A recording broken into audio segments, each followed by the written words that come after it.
Let's talk about how we can optimize our brains. When you do something deliberately, you pay attention, you are bringing your perception to an analysis of three things.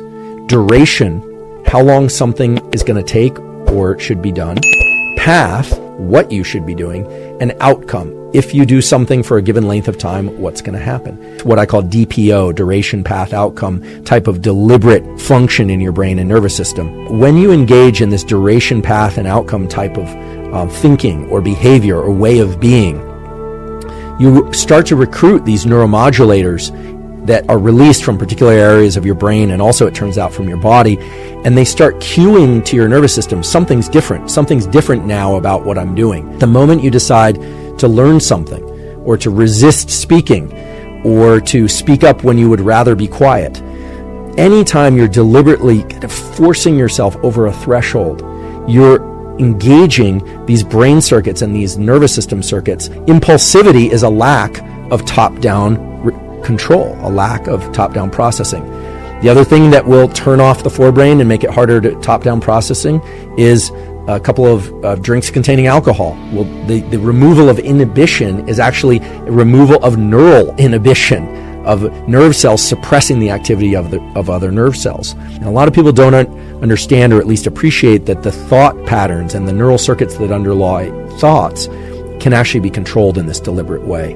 Thoughts can be both reflexive, they can just be occurring all the time, sort of like pop-up windows on a poorly filtered web browser, or they can be deliberate. We can decide to have a thought.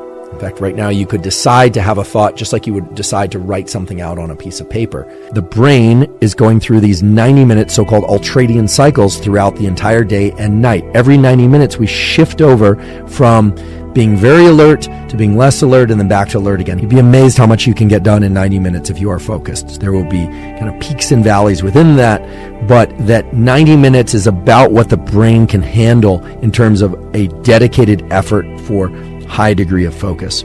I set a timer for 90 minutes, and I try and get a strong bout of work done inside of that 90 minutes with the full understanding that the entire 90 minutes is not going to be uniform in terms of my ability to focus. So the goal is to get into what I call the tunnel, to really get into a tunnel of quality work.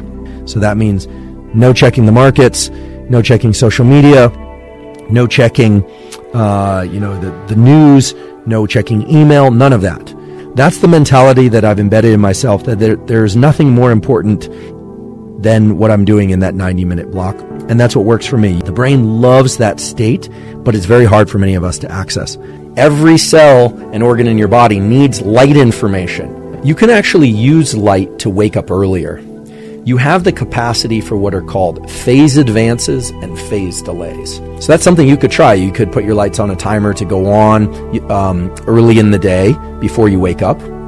You could open your blinds so that sunlight is coming through. The most powerful thing that's governing when you want to be asleep and when you want to be awake is light. And in particular, it's governed by sunlight. Now, I can't emphasize enough how important and how actionable this relationship is between light and when you want to sleep. The period that we call sleep and the period we call wakefulness are tethered to one another. What we do in the waking state determines when we fall asleep, how quickly we fall asleep, whether or not we stay asleep, and how we feel when we wake up the next day. If you want to become an early riser, for instance, and you want to feel more awake during the early part of the day, by getting that light exposure and exercising early in the day, you will, after 2 or 3 days, you will naturally start to wake up earlier in the day.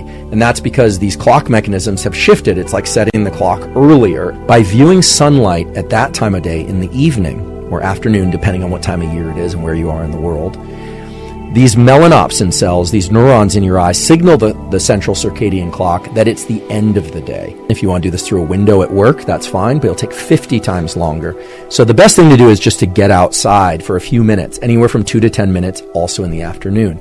Having those two signals arriving to your central clock, that your body, your internal world knows when it's morning and knows when it's evening, is tremendously powerful. It's a training mechanism by which you self-train your nervous system to go from a state of heightened alertness that you don't want to heightened relaxation that you do want. And so it's really teaching you to hit the brake. A couple of things for optimizing workspace that are grounded in neuroscience and physiology. Body posture and whether or not you're upright or reclining will impact your levels of alertness in the predictable ways. When our eyes are directed upward, it creates a state of heightened alertness. And this has a relationship to the brainstem neurons that create alertness and their control over the muscles of the eye and, believe it or not, the eyelids. The point here is that you can optimize your workstation in a physical way that leverages this aspect of the visual system and your level of alertness. Try and position your screen or your tablet, whatever device you happen to be working on, at least at eye level and ideally slightly higher.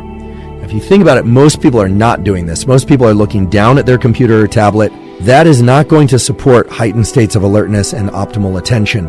In fact, the opposite relationship between eye position and alertness is also true. When we look down, when our eyelids are slightly closed, it tends to decrease our levels of alertness and increase our levels of sleepiness. It turns out that white noise, which is essentially all frequencies of sound, mixed up kind of randomly, there's no structure to it, turned on at a low volume, not with headphones most of the time, puts the brain into a state that's optimal for learning and workflow. Brain areas involved in attention, brain areas involved in focus and cognition and memory, those are engaged to a greater degree when there is low levels of white noise playing in the background. Try removing multiple sources of dopamine release, or what used to be multiple sources of dopamine release, from activities that you want to continue to enjoy or that you want to enjoy more.